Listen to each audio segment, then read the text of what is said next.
Hello friends, स्वागत है आपका एक बार फिर से आपके अपने लीगल चैनल सूक्ष्म प्रहार में। मैं हूं एडवोकेट सनी शर्मा। दोस्तों, आज की इस वीडियो में मैट्रिमोनियल मामलों में नए कानूनों पर हम बात करने वाले हैं।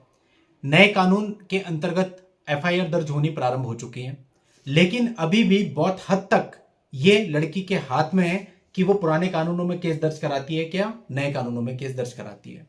उसके लिए बहुत सिंपल है। अगर लड़की को यानी पत्नी को यह लगता है कि मुझे जो केस दर्ज कराना है, मेरा केस जो है पुराने कानूनों में दर्ज हो, तो सारे इंसिडेंट 1 जुलाई 2024 से पहले के दिखा रही है। और अगर उसको लगता है कि नए कानून मेरे लिए फायदेमंद है, उसमें मामला दर्ज होना चाहिए, तो वो कोई ना कोई इंसिडेंट 1 जुलाई 2024 के बाद का दिखा रही है। यानी बहुत हद तक इस बात पे भी डिपेंड कर रहा है कि पत्नी अपने वर्जन के हिसाब से चूज कर सकती है कि उसकी जो एफआईआर है वो पुराने कानूनों में दर्ज हो या फिर नए कानूनों में दर्ज हो। और दोस्तों, सिर्फ पत्नी के लिए ही नहीं, आमतौर पे भी आप भी अगर कोई मामला दर्ज कराते हैं अपनी तरफ से, तो कहीं ना कहीं अभी आप लोगों के हाथ में ही है, क्योंकि सच क्या है झूठ क्या है ये तो पार्टीज के अलावा कोई नहीं जानता। इसलिए जो स्टोरी लाइन पुलिस को मिलेगी, पुलिस को बस उसमें देखना है कि उस स्टोरी लाइन में सारे इंसिडेंट 1 जुलाई से पहले के हैं, तो पुरानी एफआईआर पुराने कानूनों में दर्ज होगी। और अगर कोई इंसिडेंट 1 जुलाई 2024 के बाद के हैं, तो नई कानूनों में एफआईआर दर्ज की जा सकती है। अगर आपके खिलाफ एक एफआईआर दर्ज हो चुकी है और अभी नए कानूनों के अंतर्गत दर्ज हुई है, तो ऐसे में आपको क्या करना चाहिए। देखिए, अभी मैं बयान पढ़ रहा था, अखबार मैंने पढ़ी, तो अखबार में मैंने देखा एक जगह पे ये बयान दिया गया था कि हमारे लिए तो केवल सेक्शन बदले हैं, हमें कोई फर्क नहीं पड़ता, सब कुछ वैसा ही है। अभी ऐसा बयान इसलिए दिया गया क्योंकि जो बेल की प्रोसीजर्स हैं, जो क्वैशिंग की प्रोसीजर हैं, जो एंटीसिपेटरी बेल की प्रोसीजर है, जो अरेस्टिंग की प्रोसीजर्स हैं, वो लगभग लगभग सेम है। उनमें कोई बहुत ज्यादा बड़ा बदलाव, बड़ा अंतर नहीं है। यानी अगर नए कानूनों में भी आपकी एफआईआर दर्ज हो गई और आप क्वैशिंग में जाना चाहते हैं, तो तरीका बिल्कुल वही है, केवल सेक्शन का नाम ही परिवर्तित है। इसी तरह से यदि आप अपनी बेल भी लेना चाहते हैं, तो बेल का भी प्रोसीजर लगभग वही है जो कि पहले था।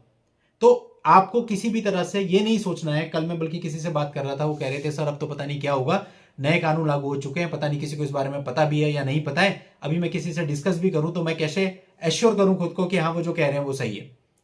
देखिए, जो पहले के वकील हैं, जो पहले से काम करते आ रहे हैं, जो एक्सपीरियंस्ड हैं, वो जो काम कर रहे हैं उन्हें काम अपना वैसे ही करना है, उसमें कोई फर्क नहीं है। यानी केवल सेक्शन का नाम परिवर्तित करके प्रोसीजर बिल्कुल सेम है। जो चेंजेस हैं वो इतने कम है कि उसकी आप एक लिस्ट तैयार कर सकते हो, केवल वहीं पर वर्कआउट करना है। अगर उससे रिलेटेड कुछ आता है तो ध्यान रखना होगा, अदरवाइज प्रोसीजर बिल्कुल पहले की तरह ही है। तो आपको इतना ज्यादा सोचने की जरूरत नहीं है, इतना ज्यादा हेडेक लेने की जरूरत नहीं है, क्योंकि ओवर थिंकिंग भी क्या करती है, चीजों को खराब कर देती है। अब पता चले आपकी नए कानूनों में एफआईआर दर्ज हुई, बहुत सिंपल सी एफआईआर है, लेकिन ओवर थिंकिंग कर करके आपने कुछ ऐसा कर लिया जिससे आपकी एफआईआर खराब हो जाती है। मामले को कॉम्प्लिकेटेड खुद कई बार बना लिया जाता है। फॉर एग्जाम्पल, एक मामला था मेरे पास, उसमें लड़के के ऊपर केवल एक ही केस था, वो था 125 सीआरपीसी, और 3 साल इस बात को हो चुके थे उनको अलग रहते हुए।